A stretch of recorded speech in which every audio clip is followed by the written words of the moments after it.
তো আশা করি সবাই ভালো আছেন, যে যেখান থেকে আমার ভিডিওটি দেখতেছেন সবার প্রতি আমার শুভকামনা রইল। তবে আজকে ধুবড়ি থেকে আসার পথে আমি একটা হাইটেক উঁচা মডেলের গাড়িতে চললাম।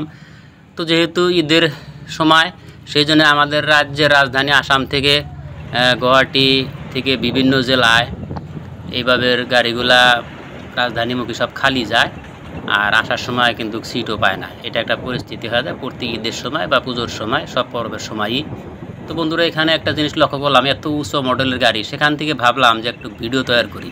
তো মনে একটা উদ্ধৃতি জাগলো, তো ভাবলাম যে ভিডিওটা ভালো হবে আশা করি। যেহেতু উঁচু জায়গায় বসে আছি, গাড়িগুলো খুব উঁচু, মনে হয় ড্রোন দিয়ে ভিডিও করছি, ভালোই লাগছে মোটামুটি। এখন আপনাদের কাছে কীরকম লাগবো, যদি আপনাদের কারো কাছে এরকম ভিডিও ভালো লাগে তাহলে লাইক কমেন্ট করে আমার সাথে থাকবেন।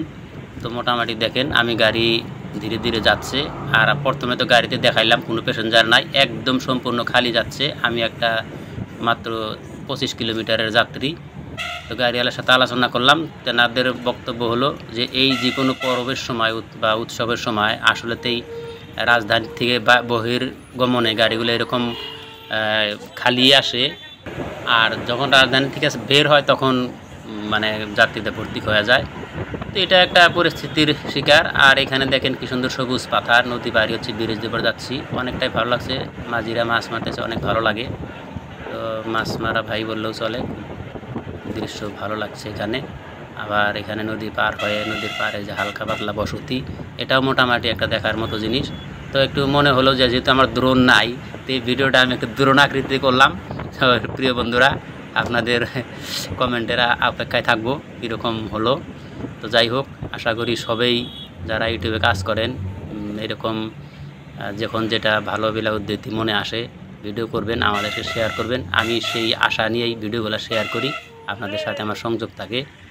খুব ভালো লাগছে। সবচেয়ে এই যে সবুজ প্রাকৃতির ধান গাছপালা উপরের থেকে ঘুরতে ঘুরতে দেখা যাচ্ছে, এটা আমার ব্যক্তিগত মত বললাম। আপনাদের কীরকম লাগবে সেটা কমেন্টের মাধ্যমে বুঝতে পারবো। ছোটো মোটো একটি শহরের দিকে আগমন করছি। এটা আমাদের ধুবড়ি জেলার মধ্য অংশ একটা ছোট্ট একটি শহর, সেটা নয়ারহাট বলে। আমরা সাধারণত ঘুরে ভাষায় নয়ারহাট বলে থাকি। এখানে খুব ভালো লাগে, মানে সেরকম বাজার মনে হয় না, আসলেতে ভিলেজ আকৃতির এটা একটা শহর। তারপরে সেটা সেরে পিনপিনে রাস্তা দিয়ে আমি ধুবড়ি জেলার একেবারে পূর্ব দিকে বিলাসীপাড়ার দিকে রওনা হইলাম। খুব ভালো লাগছে আজকে, যেহেতু এই পিছবেলার থেকে রৌদ্রের প্রখর সেরকম নাই, ভিডিওতে মোটামুটি ভালো একটা দৃশ্য ধারণ করা গেছে। আমি ইতিমধ্যে যেই শহরটাতে প্রবেশ করলাম, এটা শেষ প্রান্তে এসে গেছি। এখানে চাইরালি হওয়ার কারণে খুব একটা ভিড় থাকে, আর রমজানের দিনে এই 3টার ওইদিকে রাস্তাঘাটে মানুষ সাধারণতই কম থাকে, আর গাড়িটা খুব স্লোই যাচ্ছে যেহেতু যাত্রীর সেরকম চাপ নাই। এদিকে গুয়াহাটি অভিমুখে যেভাবে যাচ্ছে, মনে হয় এত ধীর গতিতে কোনো দিন এত হাইটেক যে বাসগুলি আছে সেগুলো চলে না। এরকম সেই ছোট্ট শহরটি পার হয়ে আবার সবুজ আকৃতির দুই দিকে পহর, বিভিন্ন গাছ ক্ষেতের দৃশ্য খুব ভালো লাগছে। আমি শুধু খালি লেফট সাইডেটাই দেখাচ্ছি, ওই দিকে আমি দেখাই নাই, বা ডান দিকে সেম একই প্রাকৃতিক দৃশ্য। তো যাই হোক, সবাই ভালো থাকেন, সুস্থ থাকেন, সবার প্রতি শুভকামনা রইল।